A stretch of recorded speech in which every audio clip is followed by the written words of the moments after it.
I'm Beth Elliott, and today we're going to be going over how to set up discipline to enter the infraction and action codes, the rooms and staff that are used for discipline, the setting up to indicate who is a special ed student, and then to put in incidents and get the reports out of the discipline system. And we will also be going over the setup and entering of discipline for the teachers in classroom discipline.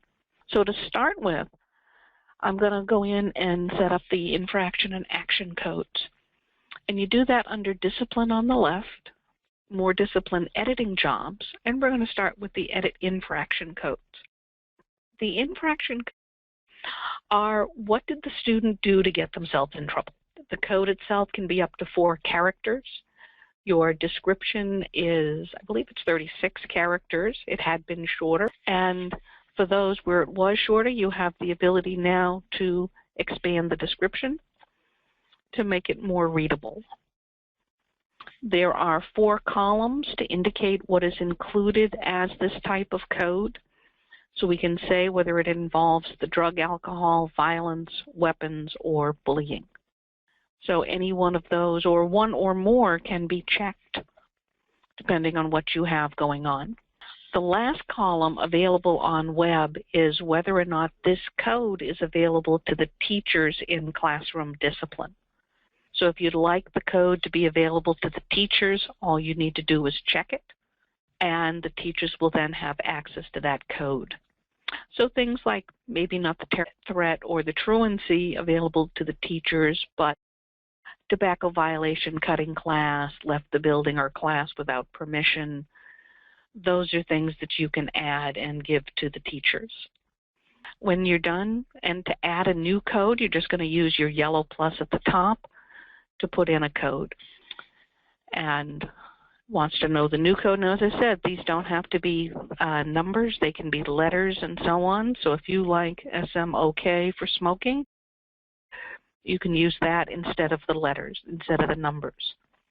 Some states are going to have specific infraction codes and action codes, and your state electronic data reporting will have a list on that. Other states, you will do a mapping of your code to their code. And if you want to set up your codes more toward what theirs are versus yours, that's entirely doable, and it's just a matter of changing the code. If you change the code in the infraction editor, any place that it has been used in that school year, it will come up and ask, do you want to change it? And you can have things like the no infraction. You can have an infraction that doesn't indicate anything if you wanted to be able to show that this student was potentially a victim. So it might have been that they were not the one that was harassing someone else, but they could be the victim of harassment where their locker was damaged and that sort of thing. So it does give you that capability to put some in. Also remember to put in codes that you might need for your civil rights data collection, which is part of the reason you're seeing the racial and disability harassment here if you don't already have them, and you need to report those to the state or to the government. So I'm going to go ahead and save and exit out of here. If I want to delete a code, so if I decide I don't want this smoking one, I'm just going to go up to the red X and delete the record. Now, if I try to delete it and it is in use, it's going to tell me that and not allow me to delete it. So I'm going to save and exit out of here with the red diskette, and I'm going to go back under discipline, more discipline editing jobs, and this time I'm going to edit the action codes. The action codes are the consequences. You can have as many codes as you want. It is a 4-character field, letters, numbers, and the underline, with a 36-character description that goes with it. Whether you have, as you see here, separate codes for how many demerits the student received versus one code that just says demerits is your choice. If you want to know how many times a 5 demerit action was given versus a 10 demerit action, then you want it as separate codes. If you just want to know how many demerits does the student have, I would do one code. and then put in the units as you go. If you scroll down, you're going to be seeing other things that are going on. Now, some of them could be like the detention or the in or out of school suspension. Now, for some of these, you can set the default units. You can also set the auto-assigned daily code. And you'll notice that those codes are set up for my suspensions, either my suspended out of school or suspended in school. And what this does is when we assign this action to the students in the discipline editor, it's going to ask us, do we want to assign the attendance at the same time? And this just saves you a step later of having to go in and put it in. As with the infractions, the actions have flags that we can set of whether it's an in or out of school suspension, were they removed to an alternate ed, or was there an expulsion. There is a default status of opened or closed, and that means that when I assign this action to the student, is it already closed or is it left open? The advantage of using that is you might have a student who comes to you and says, okay, what do I still owe? So how many detentions or in-school suspensions or that sort of thing, what does they still owe? And by having things that are flagged as open, it gives you that ability to go check on that. The available for web is what actions are available for the teachers to assign on classroom discipline. Now, there don't have to be any, in which case you don't check any, or you can decide that there are certain ones that you're going to give the teachers. So it might be whether they phoned the parent or guardian. It might even be that the teacher phoned the parent. And you can say, I want to give that to the available. I want to see that there was no answer or left a message. Things like that of who has, what's going on. And you can also, there might be a teacher detention versus a school detention. So that's something you can put in there. The demerits or the warning might be things that you're going to give the teachers the ability to do. Now, our units can be both positive and negative numbers. So you have the ability to deduct demerits or select them as merits instead of demerits. And that's entirely what you need to work with. So I'm going to go ahead and save and exit out of here. Actually, if I wanted to add an action, it's just the yellow plus. And I might want to double check what was the last code used. So maybe I have an 87 that I want to put in here because I might want to put some other type of remove to alternate ed or something else. And you would just use your yellow plus, add a new code, click OK, and put in a description. So the same as we did under the infractions, we're going to do under the actions. Assign a discipline infraction to a student or create an incident. You need to identify where that infraction occurred. And you do that under school, edit rooms. And in the rooms, it's up to a 6-character code for the room, and you can add a description. Some of these are just straight classrooms, and I can scroll down, and then I can see, oh, I might have a school-sponsored event. The room went from 4 characters to 6, so I have room to put in the T for event. It could be at a ball game. It could be in the hallway, the parking lot, some other location. Because I changed the description of this room, I can hit the Save button. And if it was used anywhere, it would have asked me, do I want to change it? But I can come in and add any sort of location I want. And that's just a yellow plus and put in what it is. So it might be that it was at the elementary school. So it depends on where I want to specify that it occurred. And depending on what this is, I have the option to omit it from scheduling because it might be a location like the parking lot or the hallway, the game or the school-sponsored event, that those items are never going to be used for scheduling, and they're only going to be, among other places, in discipline. So it gives me that capability. The same yellow plus to add, red X to delete. And if I want to get a report of those, I just hit the printer button. And it's going to let me print those either by the code or the description. And I can include information that is for scheduling purposes. So I'm just going to uncheck those and say I really just want a list of the rooms, and I'm going to print. So now I have a list of the codes and any descriptions that go with it. Nice, easy list if I needed it. So I'm going to save and exit out of here with the door. Actually, I'm just going to close the preview and be able to go from there. So I'm going to save out of here. Staff can report discipline infractions, and those you're going to find under School, Edit Staff Basic, or Edit Staff Expanded.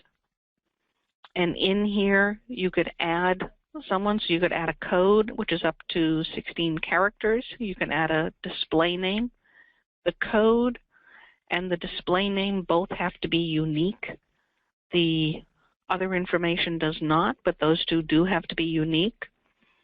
And this is part of how we set up for our teachers. So if you want to be, if you have a disciplinarian, one or two, a housemaster, things like that, then you can add those people into the schedule, into the staff table, and even indicate that they are non-instructional staff, so that you can say, okay, they're there for reporting purposes. I'm not going to assign them to any classes. And some of the people that you're going to have in here, you will also have in for your state reporting options. But this gives us a way to be able to put them in. I'm going to go ahead and save and exit out of here.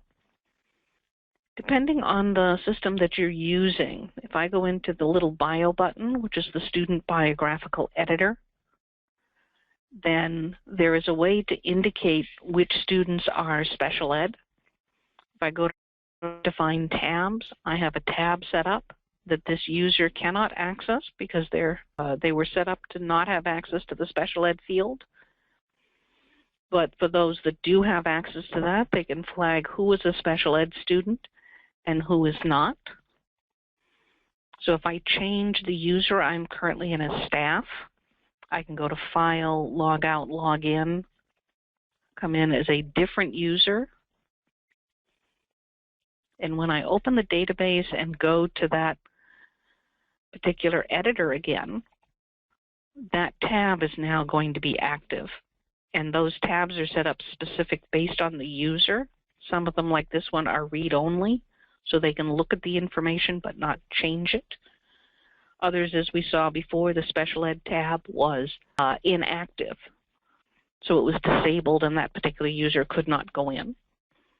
But there is a field for special ed where it can be set up yes, no, might be exited less than 2 years, depends on the state, depends on what those values are going to be.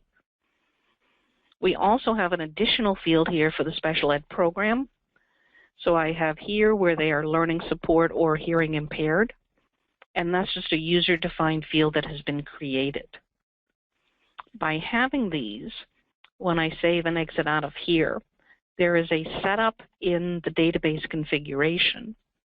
So under Admin, I can go to my database configuration, and there is a Special Ed tab that gives me the ability to specify which field, in this case sped code, and what value indicates that a student is special ed. You can use whatever biographical field you want to do that and one or more values. I included that optional special ed program. It might be a primary disability, it can be whatever you want here. But part of the reason I'm in here is if I have indicated who the special ed students are, that I can display an alert when I'm in the student discipline editor. And the reason you do that is that there are some students that their actions are limited by what their individual education plan specifies, or a behavior plan. So we want to be able to specify and show who those students are. You can also highlight the special ed student names in the web applications for attendance, skills, gradebook, or discipline for the teachers. So it gives you that option. I'm going to go ahead and click OK. I can go into my user accounts under Admin User Accounts. And if I select a user,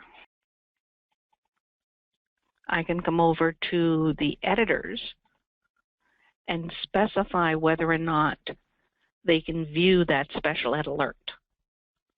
So that's going to be on an individual basis for each user, whether they can see it or not, if they are a regular user and not a teacher. In my user-defined tabs, this is where I can specify that I want to disable the special ed field, that tab for the user. What happened is that we set up a specific user based on all the normal, I had a template that I could apply, and if I went to special ed, I could see the fields and the descriptions that go with that. So it gives me that option to be able to come in and say what they have access to. But under the editor, that's where I can specify that they have access to the special ed alert. If they are a teacher, when I set up the teachers, and I can do that in the template rather than overall, when I go to the staff tab, there's a couple of questions at the bottom for the teachers. And one is, has the teacher access to the classroom discipline? If you specify yes, then there is an additional question that says, can the teacher see infractions reported by all teachers or staff for the classroom? If you do not check that, the teacher will only see the discipline infractions that they themselves have entered and not anyone else's. So it's something to think on do you want that additional item that they can see everything that's going on? And that can sometimes come down to confidentiality of how much is that information going to be disseminated among the teachers. So I'm going to exit out and come back in as staff. In here, when we open the database, we're going to start by entering a discipline incident. If I go under discipline, more discipline editing jobs, I can edit an incident. An incident is something that happened that usually that can involve multiple people, or depending on the state, anything they want an incident for, anything that has an action of an in or out of school suspension, alternate ed, or expulsion. This infraction that's sitting here, this fight, is you would create an incident number by doing an add. It's up to 8 characters. You can suggest the next number or just type in what you want. Click OK, and then you can start filling the information in. There is a description as to what it is. It is not coming from our infraction table because the incident might have more than one item going on. There might have been a fight, but that fight might also have been related to something. So that's why we don't have it straight from the infraction table. There is the date the infraction occurred, the time, and you can right-click in there to put in a time, and then you can specify AM or PM. If you right-click to put in the time is in as a 24-hour clock. So if it is 1:21 in the afternoon, then you would want it would come in as 13:21, and you have the option to change it. The location is coming from the room table, so you can see where I added in the elementary school and so on. In this case, it's in the parking lot. You can then specify how many offenders you have and what type. Are they student, non-student, or unknown offenders? And then you can indicate how many victims. And again, are the victims student, school personnel, or non-school personnel? And are they unknown? And you can have as many of those as you want. And part of this is just, what's the number? How many do I have? If you do indicate victims, you have an option to go into the Victim tab and to add in a victim. If you have a multi-school database, you have the option at the bottom to include victims from all schools. So if you had a common campus, then there might have been an incident where with that fight was because somebody at the high school was picking on somebody from the middle or elementary school, and there was an objection to that. So then you can go in, when you click Add Student Victims, you will get from all of the schools, not just the high school. because I'm in the high school at the moment. So I'd be able to pick a student from another school and then click OK. You can also include your staff as victims. So if there has been an assault on a staff member, a teacher or administrator, then you can pick from the staff table and be able to bring it from there. And again, you can go across all your schools, or if you uncheck the include victims from all schools, you will only have the staff from your own school. And it gives you the ability to come in and check who was a victim within that fight. And you can check more than one person. So it gives you the option to be able to put those in. The victim ID is going to be their MMS ID number, whether it is a student ID or a staff ID. If you're coming from, say, Pennsylvania, then there is the ability to have a non-staff or student victim, and you would be able to pull from that table. In any case, there is an ability to show whether they were referred to an assistance program, and a lot of this is just the yes, no. You can indicate injury severity. Did they receive medical treatment? And if they did receive medical treatment, then there is a medical treatment note that you can put in to say what they received. You know, was it a bandage? Were they sent to the hospital? Depending on the severity, that's up to you how you want to put that in. If I come back to my incident details, as I continue right, you also can check whether this particular incident involved the drug, alcohol, violence, weapon, or bullying. And then you can put in an incident note. The parents don't have an option to be able to see the incident note. So your incident note might actually name names of who was involved and what was going on, where when we get into the infraction, you might want to be specifying, say, that it was a 9th grade girl or boy, as the case may be, rather than the actual name of the person. Where in here you might want to put that in. Do remember that all of the notes that are in MMS Generations and the web portals are school data, and they can be subpoenaed and go to court. So you want to keep your notes very professional because of that possibility. At this point, I can print what's here. When I view my incidents, by the way, the default is I'm going to view them in incident ID order, but I do have the option to view them in date order instead, and that's just changing the view at the bottom. If I want to print these incidents, I can go to the printer button and go ahead and print what's here. And again, I can do all of them. I can specify which ones of the sub-items do I want. I can highlight which I want, and I can also do a date range. When I print, you have the option of whether to include the incident note, the associated student infraction and action records, start a new page, and include the victims. So I'm going to do most of those and even start a new page.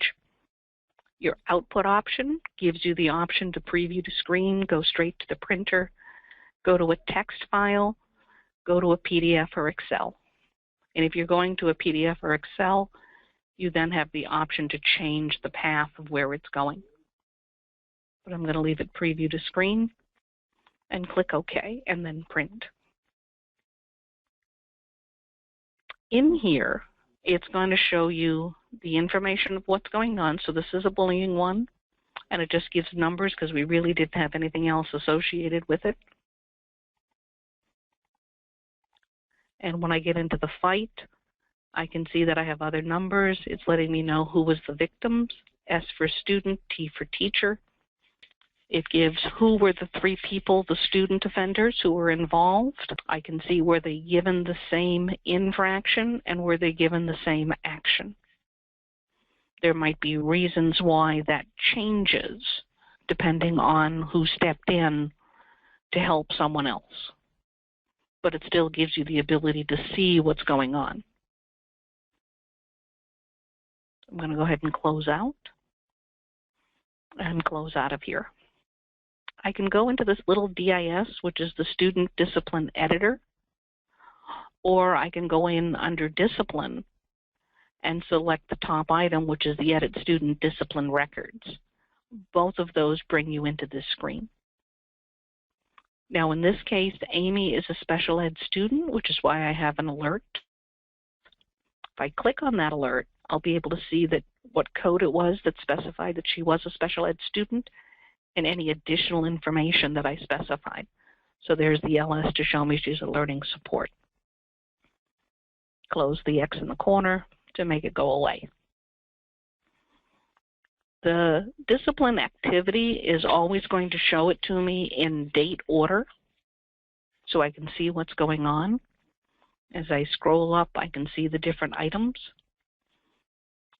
If there is an incident, I can now specify what incident I am associating with this particular infraction.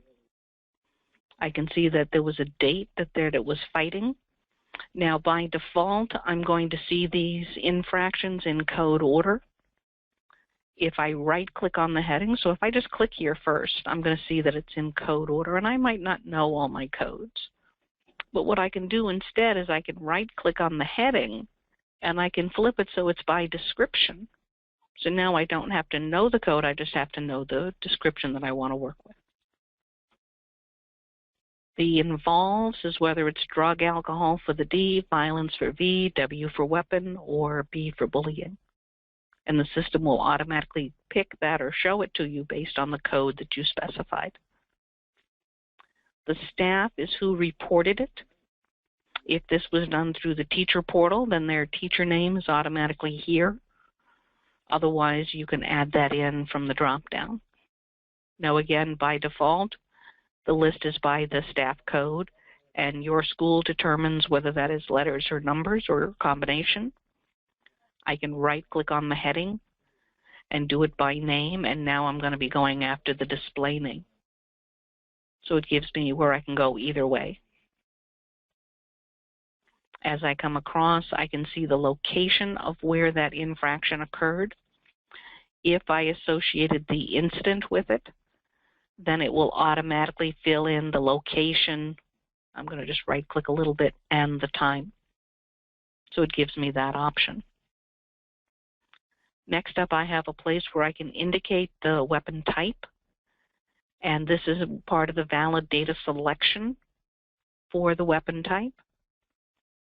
And I can come in under Admin Valid Data Selection Table Editor in order to put those in. You might also have the option, if I select the blank line at the top, that I can then add another item in here. It is a 3-character code, but it gives me the ability to put one in and indicate what sort of weapon was involved with the fighting. And I might need different codes depending on the state to say whether there was a weapon involved or not, and what kind of weapon. You know, was it a knife? Was it a gun? If it was a gun, what kind of gun? That sort of thing. So I'm going to continue scrolling right. There is a drug alcohol code that, depending on what was involved, I can indicate what sort of drug alcohol was involved. And again, that is a valid data selection. A lot of times when you see the drop-downs, that's what it is. There is an overall note that has to do with this fight that you can put in for the student to say what's going on. That note will grow as big as you need. The physical limit per note is a gigabyte, which is basically the text of War and Peace. So don't worry about running out of room. Beyond that is an extended description. The note I cannot put in a mail merge letter, but the extended description I can. So if I wanted to add that little extra of it was an English book for the text not covered, that's perfectly allowable. That extended description is 100 characters. So I can put, small paragraph in there. When I'm adding an infraction, I use the Add button on the right-hand side. You'll see that the ones at the top of the screen are disabled because we need to know, are you adding an infraction or an action? The same with the delete. The actions at the bottom of this screen are always going to be associated with the infraction that you have highlighted at the top. So if I go up to the tobacco violation, I can see that Amy got 5 demerits and a detention. If I went to the text not covered, she just got a warning, but then when she had the fight, she had an out-of-school suspension. For each of the actions, there is a starting and ending date. When you set the starting date, it automatically sets the ending date to the same, but you have the option to change that. You can pick your actions either by the code or by the description. So it just depends on which way you want to work with it.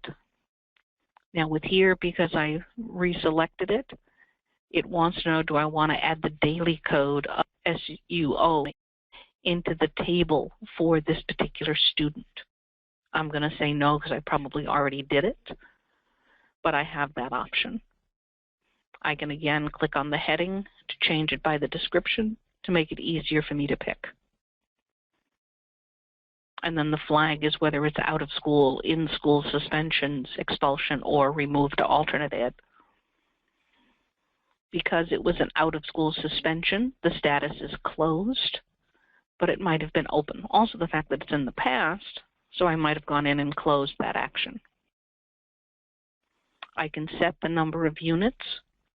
A lot of schools will use the units of how many days of suspension. And some of the state reports require that they set the number of units. My action, by the way, does not have to be a school day, neither does the infraction for that matter. But at the bottom, there is a question here to include 0 session days in the selected action dates. And that's that if I say gave a student a couple of days detention that went from a Friday to a Monday, do I want to include the Saturday and Sunday, which are usually non-school days or 0 session days? And that's why that question is here. You also might have a specific code that indicates that there is a Saturday school or Saturday detention, and that you would need to include the 0 session days for that. If I am doing a multi-day action, I have the option to record separate entries for each date.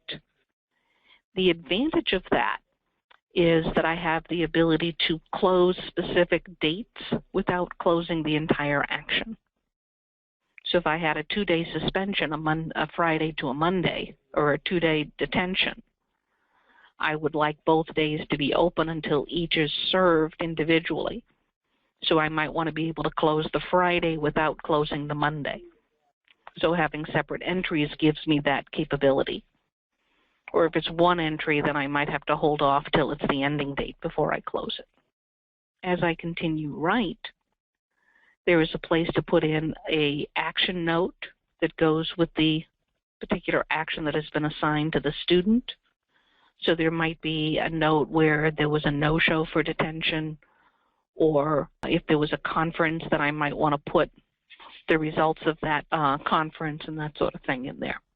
The expanded action details gives me a way where I can put some additional information out there. So for something like a suspension or an expulsion, what was the date they were eligible to return to school versus what was the date they actually did return to school? Was law enforcement contacted, which is usually just a yes, no? Was there an arrest, yes or no? What party was taking action? Now, the party taking action is a valid data selection that you can put in different parties. In this case, the ones we're showing is administration, the Board of Ed, court, or some other form. There might be a peer group that is going in. Was alternate ed provided, yes or no? If it was provided, what type? Was there tutoring? Was there homeschooling? What other things? And if it wasn't provided, then why? It might be they were in jail or some other reason. It might have been turned down because it was offered but then declined. So it gives you the option to put this in. It's just a place to store additional information. As I go further to the right, there is also a place to specify, was this action approved? So if the teachers are entering any of the actions, then depending on the severity level of the action, there can be a place where that is approved, and they can go ahead and put that in. And again, you can right-click and by the name instead of the code. So it just gives you another place to put that in. In between infractions and the action, there's a couple of totals. You can see the totals for the selected infraction that you're sitting on versus the units for all of the actions or all of the infractions.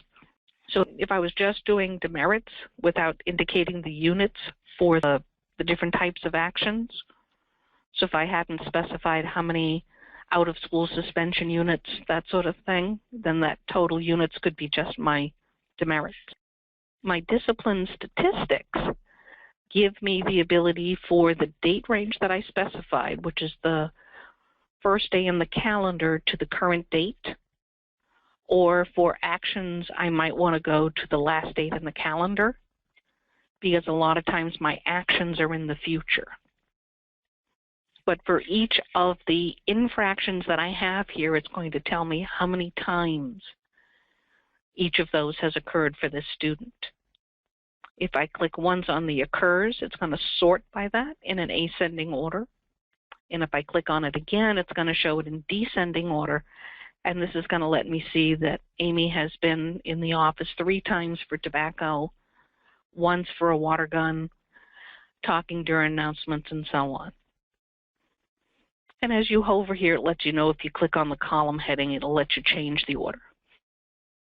There is also counts at the bottom that lets you know if for the ones involving victims, how many times they were the victim versus how many times they were an offender with a victim. You can come from here and print a victim report for either case, either when the student was a victim or when they were an offender involving a victim. And that's just, you click there and it brings up the report, and you specify which information you want. Also on the action side, as we did with the infractions, I can click on the occurs, hesitate between the two, so it takes it as a separate item, and then see there has been 3 detentions, sets of 5 demerits. So the 5 demerits occurred twice with a total of 10 units. But I can also see for my out-of-school suspension how many times and what the number of units were for that. So it gives me an area where I can see. Now down here I have a couple of more demerits that I can work with. One that was a 2 demerit assignment, one that was a 1 demerit assignment.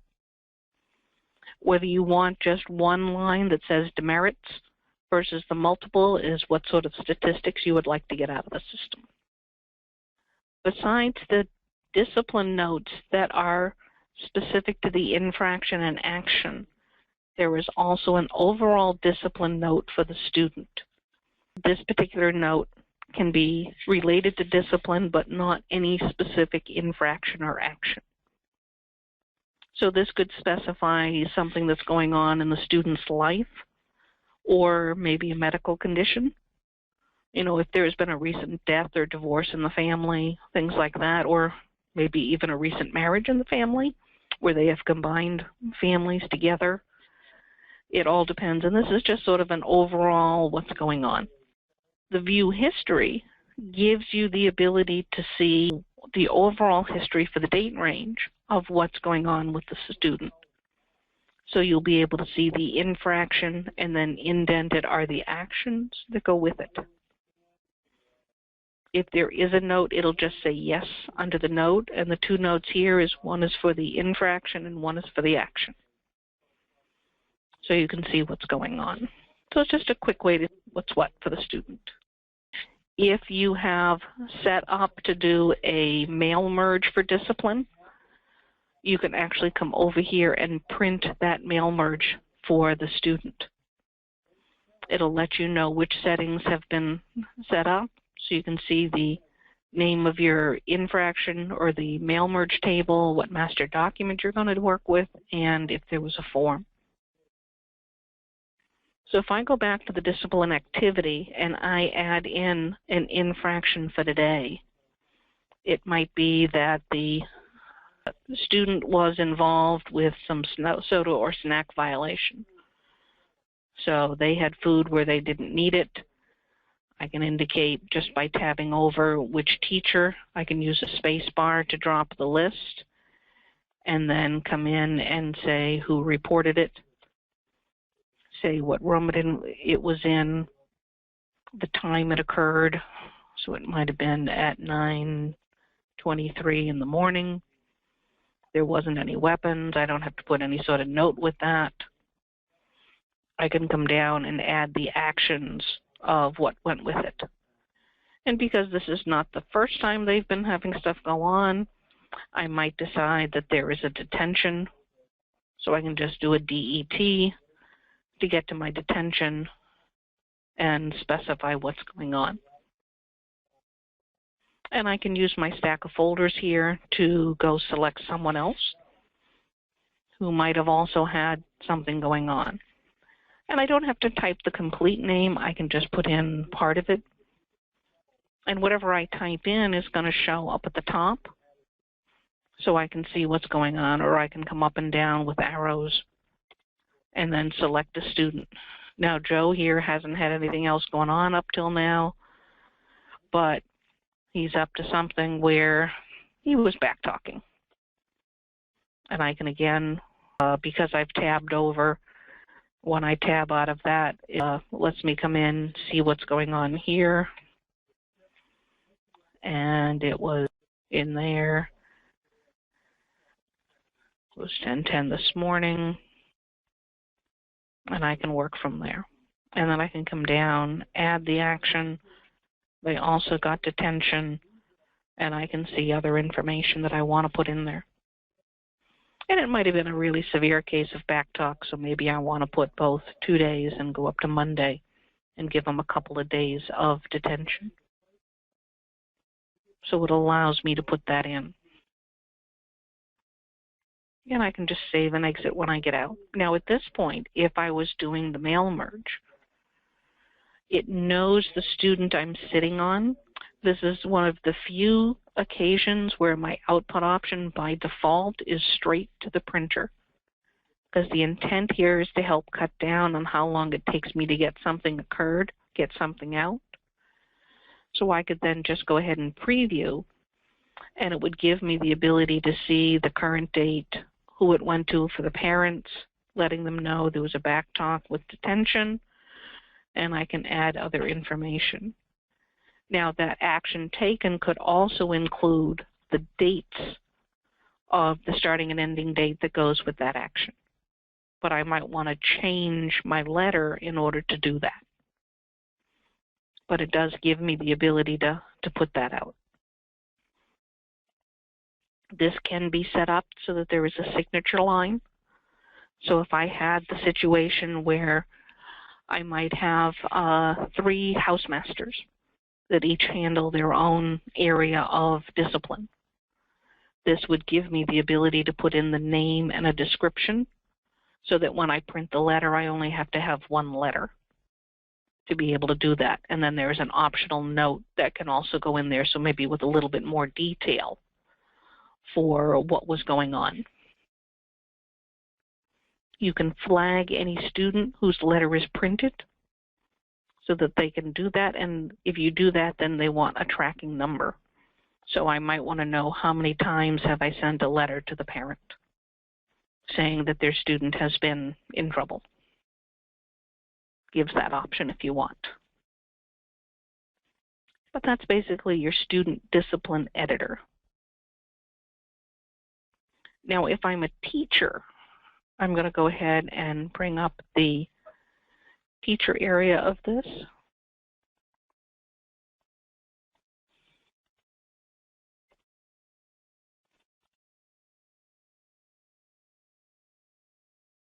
This is discipline. And if I come in here, it's going to bring up all of the students.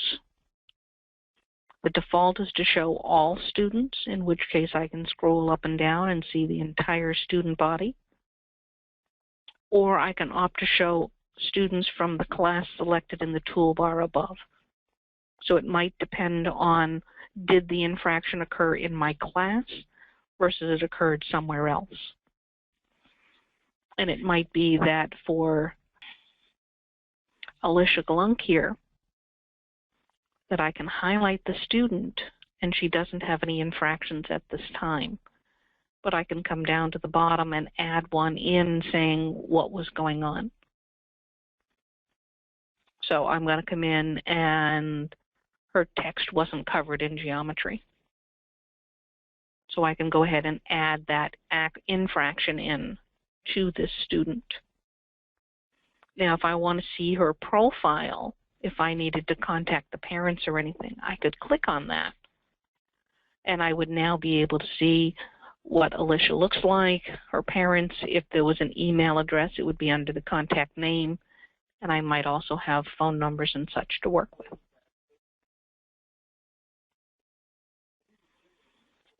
With the infraction, I can now scroll down, see the date of the infraction I specified. Now the date and who reported it is filled in because it's the current date, and the reported by is who I am as a teacher being logged in.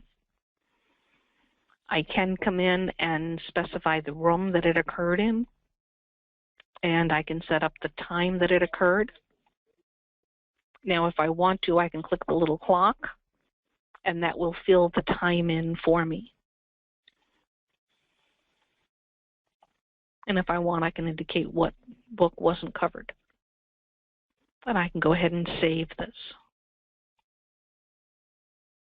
If I scroll back up, and if they have been given the ability to put things in, I might be giving them a warning. But if there are actions available, then I can specify and I can add those actions in.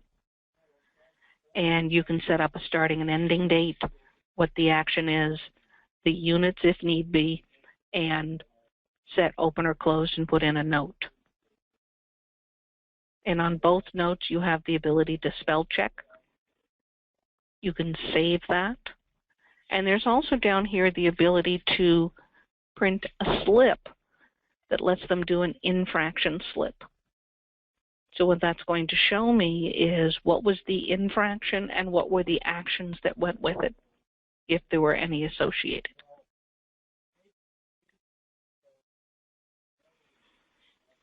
So there I can see that the text wasn't covered.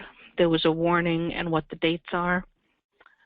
It has the student name and their ID, who the teacher was, when the infraction occurred. As I scroll down, if they have been set up, you have signature lines for the parent, student, teacher, and principal. And they can just go right to the printer to print that. So it gives an option that you have to be able to work with that. If I go back up to my list of users, and right here, just at the top, because I'm still working on Alicia, I can see here was today's infraction, what her infraction description was, the reporting teacher, the action and units, and so on. If I click on a different student, I'm going to see their information. Now at this point, Amy has her name in red, which was a way to indicate that she was a special ed student. She also has a little apple that allows me to click on to see what sort of special ed alert she has. So it's just a different way to see that information. There are 9 year-to-date infractions for Amy, totaling 14 units. Because this teacher was allowed to see what others haven't reported, I'm seeing the other things that are involved. So the squirt gun and the snack and the talking during announcements was not Mr. Hobble, but it was others who reported them. But it lets me see what's going on. If I want more detail, I can click the select, and I'll be able to come down here and see the information, but also have it flagged that it is read only.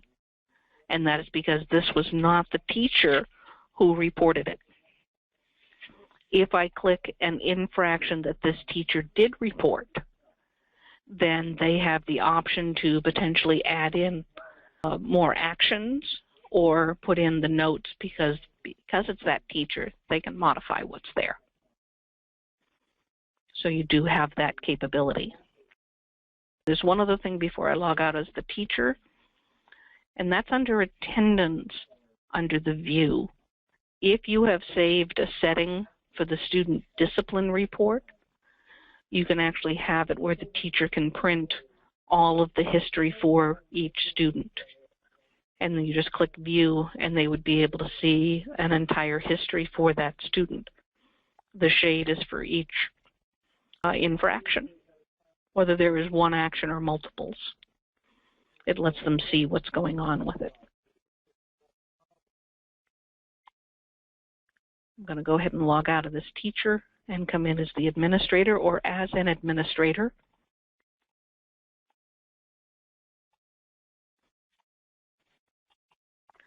In the admin portal, whether I am in as administrator or some other user that has full administrator privileges, one of your tabs is discipline, where you can do the initial setup values. In this setup values is where for the school you set up what is the maximum number of actions the teacher may assign for each student infraction. It's 1, 2, 3, or unlimited. It could also be 0 if you had not set any of the actions to be available for the web.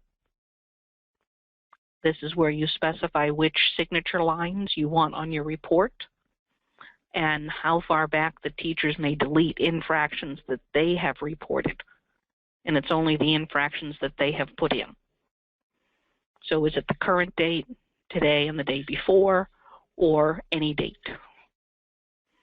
And the default is the current date only. So that allows you to say, okay, they can change today, they can change today and maybe yesterday, or they can do anything, but that's up to you as to how far back you want to allow them. The last part of this has to do with email notifications. You can set the system up to automatically notify up to 4 different people or 4 different email addresses based on either who the teacher is or the student's year of grad. Some schools set up an email address that is just discipline at their school address so that anyone who has access to that, say we have different housemasters, would be able to go in and cover for someone else. And they all go to the same place. That way you don't get inundated and it doesn't get lost in what you're doing. But you can specify who you want to work with. And in here, all I would need to do is if I had different addresses, is I could change who I want to work with. And it might be the seniors and juniors are going to this user, and the sophists and freshmen are going to these, or it could be that I want to do my shift and take them all to both. So, and I can use a shift key, a control key to do a toggle in between if I want. But it gives me that option that I can see what's going on. And when I'm done, I scroll up to the top and hit the Save button. But that's how you can indicate how the classroom discipline is set up for the teachers. Now that we have it set up, and in any of this, you could always have gone to Help to get further information. I'm going to go ahead and close this out and go back into Generations to look at the rest of my reports. I'm going to go ahead and save and exit out of the students. Under Discipline, I have a couple of reports that I can do right here. I have a student report by action, so I might want to go in and say, okay, who has detention tonight? And so I'm going to come in and select my actions and go in and select the code that indicates detention, and I can select more than one. If I select more than one, I can indicate an and or an or between them. An or says that any of the ones I select with their parameters puts the student on the report, where an and says everything has to be valid. My minimum occurrences are going to be 1 by default. I don't normally set units, but I could, and the status criterion is going to be opened or closed, open only or closed only. So maybe I want to pull a report of only those items that are still open. And I have the ability to do that. If I change one of these, I can update the actions that are highlighted by clicking this button. And I can opt that I want to go to the same date, starting and ending.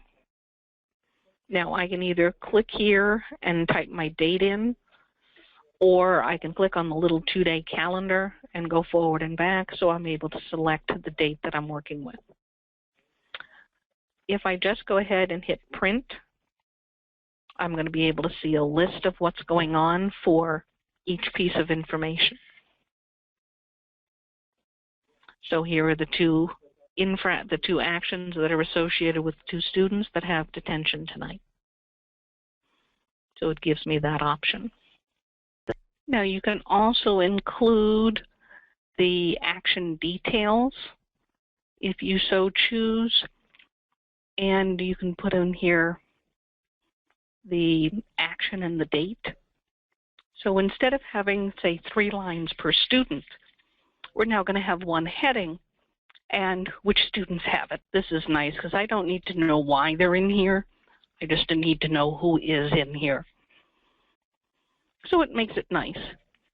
You can also, if you're selecting more than one action, or without that, you can limit by the total number of actions, saying, okay, show me only students that have more than or equal to, say, 3 actions of whatever kind that I'm specifying. Actually, it doesn't matter. It's whatever ones I want to see in here. So maybe I want to cover all 3 of those. And when I print, it's only those students that have 3 or more within the date range that I specify. And I'm going to go back to the beginning of school through today and let it run. So here I have how many are detention, how many are suspension. So Amy is the only person with 3 or more actions to start with being on that list. So the other student, because they'd only had the 1 action, are not on here. So it lets me limit based on the number of actions or how many infractions. Now, right now, this was set up to print totals only. If I uncheck that, I have the option to include my expanded action details or the infraction details. You can save as many different reports as you want, and maybe use that to be able to come back out and say what's going on. Sometimes what you're looking for in here can be, you know, am I doing a fighting letter versus I'm going to be working with who's on the detention list.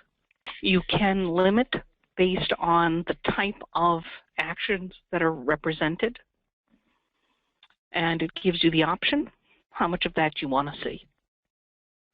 Remember on your actions, depending on what you're looking for. So if you were looking for a student who wanted to know, let me see everything that is still open. So I want to come down, select all of it, and say open only. I want to update everything so it's only what's open. And I'm going to come through and say, oh, just give me totals, you know, what's open. And I might need to go to the future for that, because there could be things coming up. And I can go ahead and print, and then for the student, I have the option to start a new page for each student.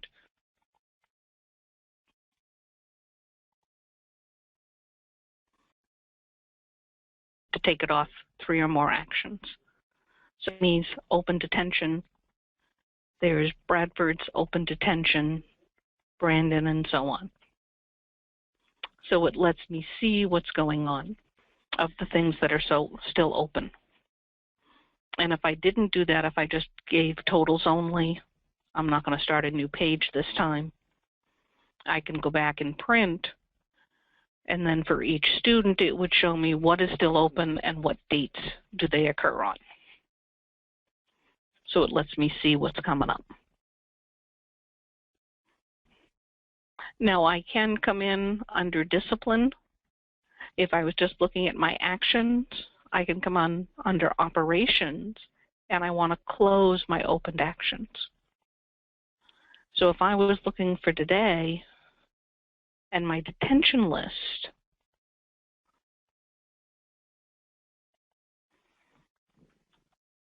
pull a different date. So here I have a date that has my actions. If I double click on the first one, it's going to close it and automatically bring me down to the next one. And if I hit my enter key, it's going to close it. And it allows me to toggle between. So I can come in and see who actually showed up for detention versus who needs to be changed. I don't have to know the infraction date in order to do this. I don't have to go to the specific infraction for the student. I just have to know what was the action that they were in for. So it makes a nice quick way for me to be able to go in and see what's going on. Now, other reports I can run. Under discipline, I did a report by action. I can also do a report by infraction. So when I come in here, I can do a date range. I can limit by the number of infractions. If I have not chosen any infractions yet, my print button isn't active because I haven't said what to print. And it gives me a little note here that says, oh, I need to go select infractions before I can do anything. And I can come in and look at how many times have they had what. I can set a minimum number of occurrences. If I up that number, I can update the infractions. I can clear them to start over. And I can say and or between all of these. So I can go ahead and look, and I can opt to print totals only, whether I want to include the action details. Do I want to include the victims? That's entirely up to you how much of this you want to choose. And by default, it's going to skip students with 0 infractions. And when we're on the action side, it also skips students with 0 actions. So if I go back and print, it's going to run through and show me the students that have infractions for the date range I specified. I don't have a lot of history out there, so it doesn't take too long. So there's my infraction with what sort of actions go with it, who the teacher was, and so on. This was for each action for Amy. Here's the infraction and the times it occurred. So I can see what's going on, and then I go to the next student and see what's going on with them. If there is an associated incident, it's going to give me that information. I can have a weapon code or a drug alcohol code. That is not district of attorney code, it's drug alcohol. So it lets me see the information that I'm working on. So just how do I want to look at the data? I can look at this by student, and I can also, under discipline, more reports. I can go in and look at this based on the staff. So I can see how often which staff member is reporting what. So I can select my infractions. I can also do it on actions. So the same sort of selection. And I can print. Now, if I'm doing it by the staff, then for each staff member, it's going to show me who is, what are they reporting. Now, some staff members might be reporting some things more than others. So there's 3 occurrences of fighting, 2 of tobacco violation, and so on. So it lets me see what's going on. Now, in this case, I am including the details. I could opt that instead of including details, I just want to see totals. I can also say, show it to me by the infraction rather than, and then the staff. So now when I print, it's going to show me for each of the actions, or infractions rather, who reported it. So I had 2 different people reporting text not covered, and so on. This can be handy because it might show me that for a particular item, I have one user, one reporting person that has a higher number of incidences than the other. So it might be a way to indicate that that particular staff member needs some instruction on how to handle stuff that's going on in the classroom versus knowing that they're hired because they're the disciplinarian. Gives you a way to see what's going on. And any of these, there's a save setting that you can do. Also under discipline is the student record listing. And this is where you can come in and say, I want to see that detail. For Teacher Portal is I can recall and save one setting. So it's just going to include the extended infraction description, but not the expanded action details or any of the notes. So this was similar to what they saw under the attendance view, the discipline student record listing. Now I can save more than one setting if I am not saving for the Teacher Portal. So if I go ahead and select Amy, I can say include my infraction note, my action note, the extended description. Students who are inactive for discipline, normally you're only going to print if the student is active for that particular module. So this gives you the way in the student listing to say print them anyway. Start a new page, include the other areas as you want. Now this student's discipline note is the overall note versus the incident. So it gets me different areas I can look at. So I can go ahead and print and see the full information of what's going on based on what I checked. So it gives me options to see.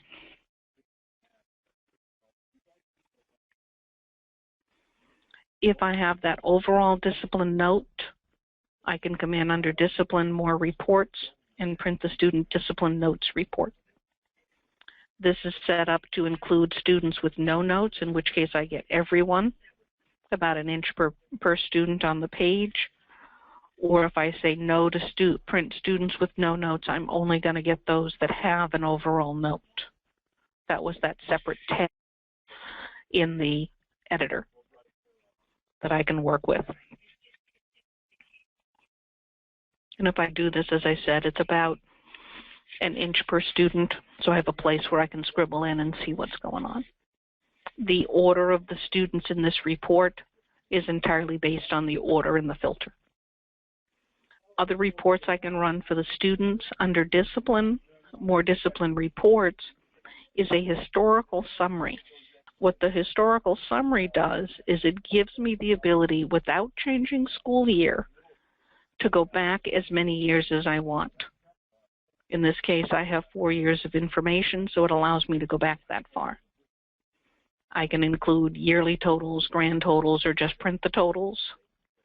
And I'm going to make it easy. I'm just going to do Amy here. Actually, let's do Amy and her sister. So when I print, it's going to go back through all the years. This is a landscape report, but it's going to show me for however many years back I need to go to what she has for detail. So there's an infraction side and an action side. I can see what's going on with the different flags. I can see the totals for each year. And then I can go to the next page if I had one for another student. So rather than just showing the current year, it allows me to see a historical look of what's going on for that student, which can be very handy depending on what it is. Opposite of that is another report that's a summary report under Discipline, More Reports, is the statistical summary. Now the statistical summary is the current year only, and I can come in and say I want to pick just a couple of items here, so just let's take those two. And I can see the totals by month, by year of grad, or by gender, or all three or two, however many of these I want. I do have to click at least one. So if I print, it's going to run through for the date range and show me how many times and in what month those are occurring. So I had 3 fights and 3 tobacco violations. If I include year of grad, then within the month, I'm going to see by year of grad who's occurring. So the tobacco violation is all in the class of 2017, but the fighting is between 2017 and 2018. Now, an incident earlier we were saying was one item. Now, I happen to know that these three for the fighting was all the same fight. So it was one incident, but three infractions. So that's where sometimes I'm looking for what occurred and who was involved. I can look at actions in here instead of infractions. So I can come in and see when are the suspensions or the detentions taking effect. And I might want to, rather than by month, I just might want to do it by gender. So I can pick one of those without the other and see what's going on, male or female. So I had more females in detention and more males in suspension. So I can just see what's going on. And you can also look based on the incidents and do totals by month if you so choose. So I can find out what month are the infractions occurring, how many in August, how many in September, and so on. So it gives me that ability to see what's going on and how many involve the drug, alcohol, weapons, and bullying. So based on the totals, the check marks that I've done, what else do I have? So it's just a way to get some information out, depending on what you're working. If I want to create a mail merge letter, and actually before I do that, when I was in discipline, more edits, the one edit I didn't cover was editing the calendar. Most of the time that is covered under attendance, but I can come in here if I need to, add in a calendar identification code, auto-edit my calendar days to give it a date range, and then be able to come in and indicate whether they are school days or teacher workshop or holidays or what have you. But I need at least one calendar and the student assigned to a calendar in order to put in discipline. So just to cover that real quick. Other reports that I have in here, we did the two staff. We did one, I didn't really cover the one by action, but it's similar to the student one by action. The infraction one is more, I can specifically go to the incident report that I hit with the printer button when I was in the incident editor. We did the notes. There is a victim report that was similar to the one at the bottom of the student listing when I was looking at the statistics. It gave me the information for the rest of it, but now I have a student range, or when I came from the editor, it knew what student I was on. So it gave options for those. The other reports have to do with the setup for the different areas that I'm working with. The operations, we worked with the open and close any of the opened actions, and now we're going to come into discipline mail merge. There is also an option to do a discipline telephone messaging. So you could have it that for students that have an after-school detention, you could have an automatic phone call be put out to go to the parents to let them know that their student are going to be on the late bus because they had a detention. But the mail merge is where I can set up to produce letters. So when I come in here, there are two places I can do letters from. I can do it based on their infraction or based on the action. So in effect, am I doing a fighting letter or am I doing a detention or suspension letter? I'm going to leave it on the infraction side, but I can do it to either one.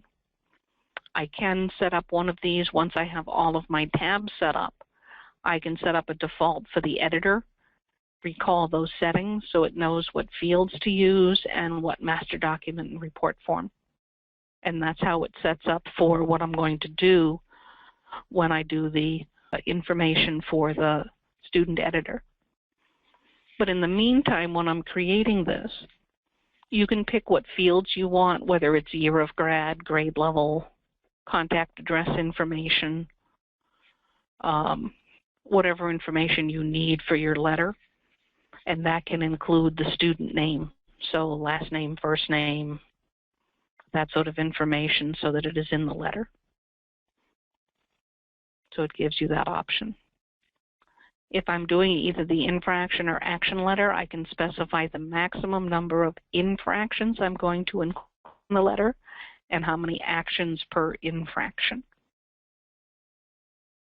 When you're setting this up, you can include your action details. You don't have to. You can just say the student has been reported for these items and leave it at that. And at the bottom, you can specify if I am bringing in contact information, which contact do I want to pull from? Do I want to pull just from the primary contact one? Or do I want to do it from the mailing flag where any of my contacts are set yes for mail? The advantage of a mailing flag is I can do for both the custodial and non-custodial parents in one run.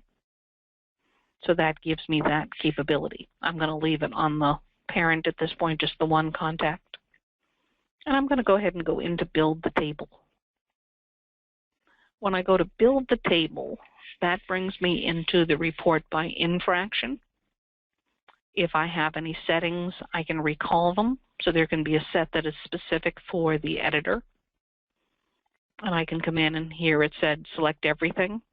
If I had added new codes, I would need to add them in order to include them versus the no infraction. When you're doing this, you can set your date range, small or large as the case may be, and you can do a report in addition to building the mail merge table. So do I want to see the information besides building that table I'm going to use for the merge? I'm going to cut this down just to make it faster.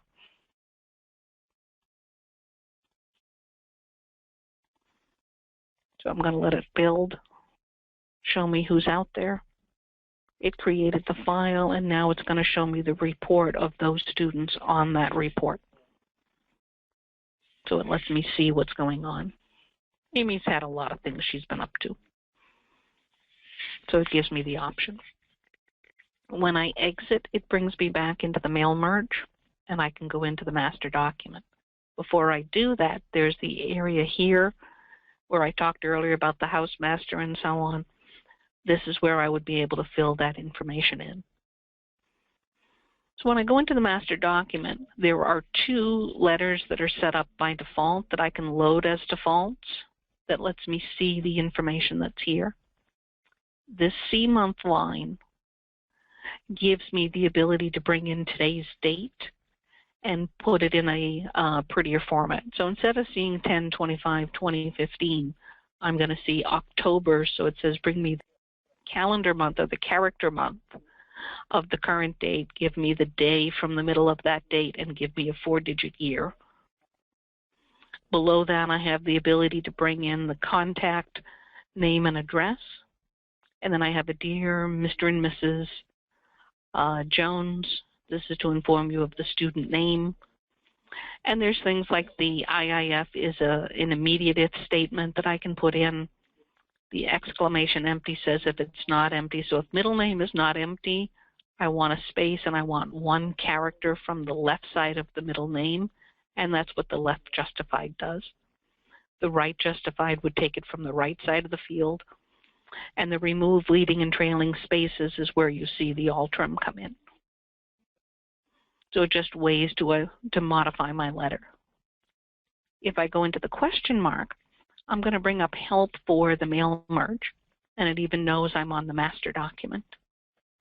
If I go to the mail merge tab, it's going to give me information about setting it up and about the two signature lines. The master document lets me see the information of what's here, what the fields are, tips for how I want to work with it. What's nice in here for the biographical fields is it's going to give me sort of a view of what those fields look like in the editor, and it gives me the field name. So I know what sort of information I'm going to bring in. And if I come down to the context, it lets me see the names of the fields there too. at the bottom or coming down. It also lets me see if I was doing a report by infraction. I can click on that particular area, and it's going to show me what are the fields I'm bringing in. So the last 2 digits are the action, or which infraction it is. The first 2 digits are the action that goes with that infraction. So the 01 and the 01 is the first and the first action. The 04 and the 01 is the fourth action for the first infraction. So it lets me see what I'm working with. And you have similar information when you look at the actions. They're set up a little different, but it's similar to what you're working with. So just remember that that information is there. Below that, it lets you see about the if statements that we were working with. So you can even do things like test for the gender. So if the sex is an F, I want to put her versus his for gender-based pronouns in the letter. So it lets you see what information is there. Parentheses are always paired, open and close, as are the quotes, and the quotes have to be the same kind, single or double, just for information that goes with that. So it lets me see what's here. As I scroll down in this sample letter, I can start seeing the information that's here, where I can bring in the date, the infraction, the teacher, the action, and see what's going on with that. Here are the codes we were talking about earlier. These are the codes versus the description. So I can bring things over. Some of these are set up that I just want the first 20 characters or the first 14 to make sure that everything lines up. What I'm seeing here in this letter is the default uses Arial that I'm seeing here, which is a proportional font, which means that my I is narrower than my T or W. When it prints, it's going to print in Courier. Courier is a non-proportional font, so all of the characters are the same width. So to get things to line up, I might have to count, like to go from this dash to the next dash, as I can do 1, 2, 3. So I can see that there are 3 spaces between the date and the infraction.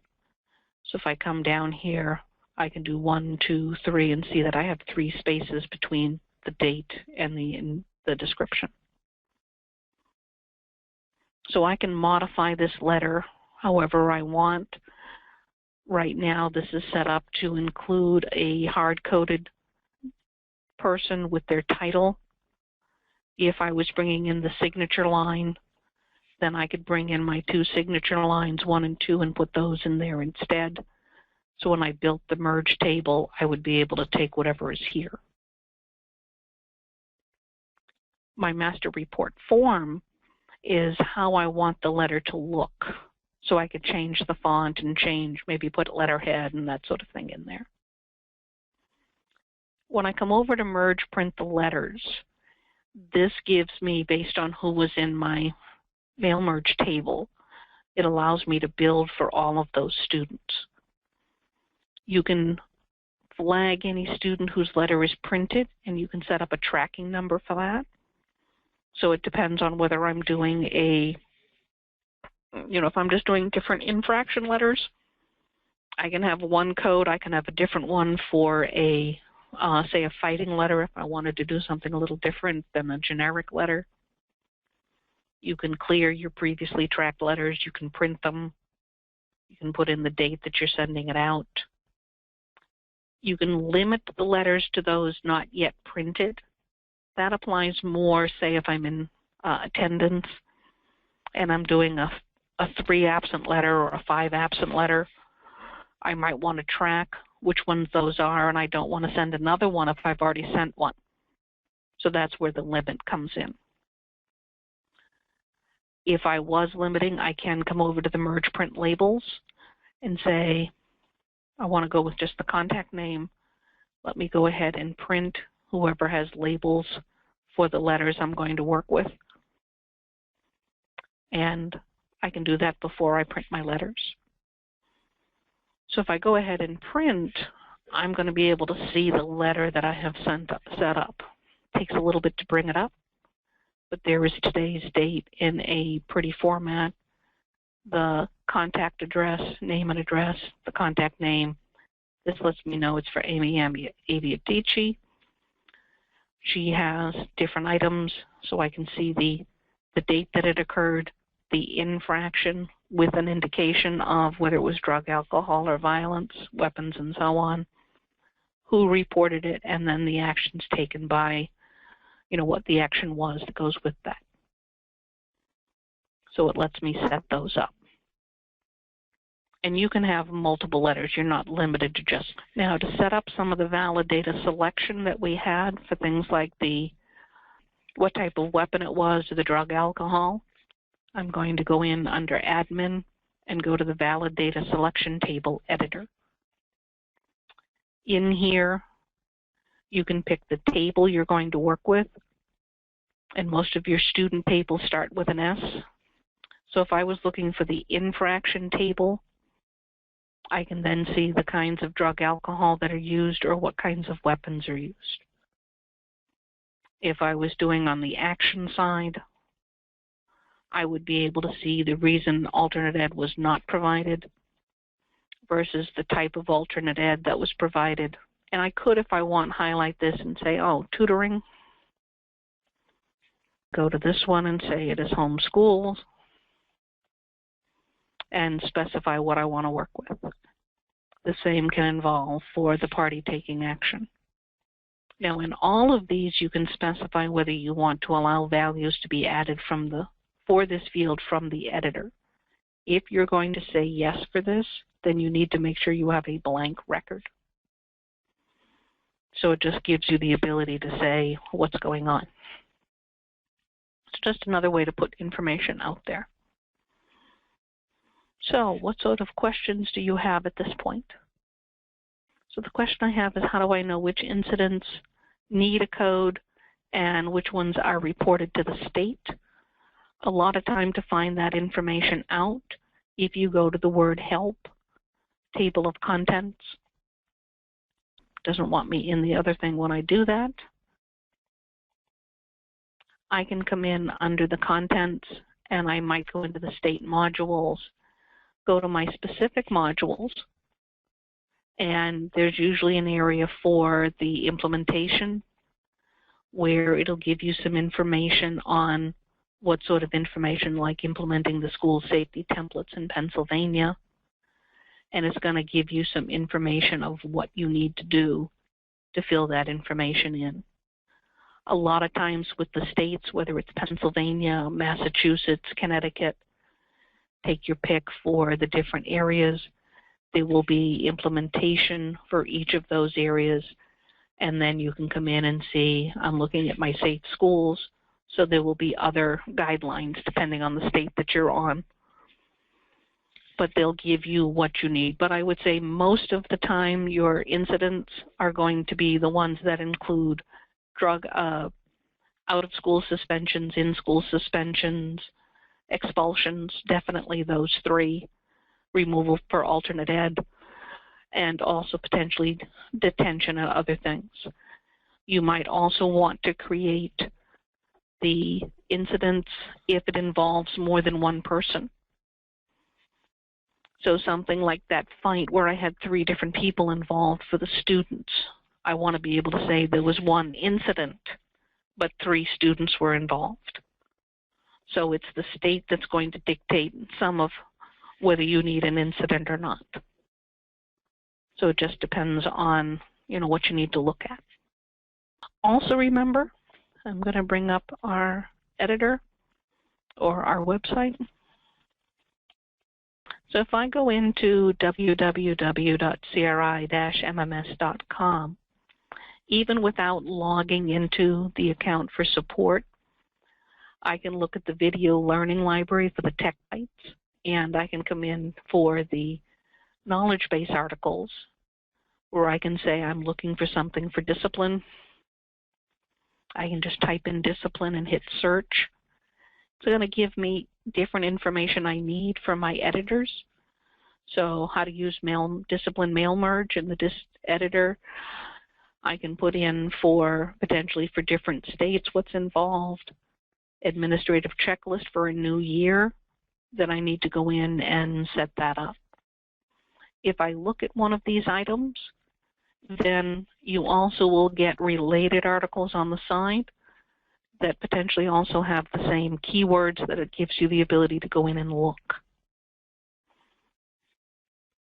If I go back to the home, if I have a webinar subscription, then I can come down and go to the full-length videos and be able to look at those. But I would need to be logged in for that.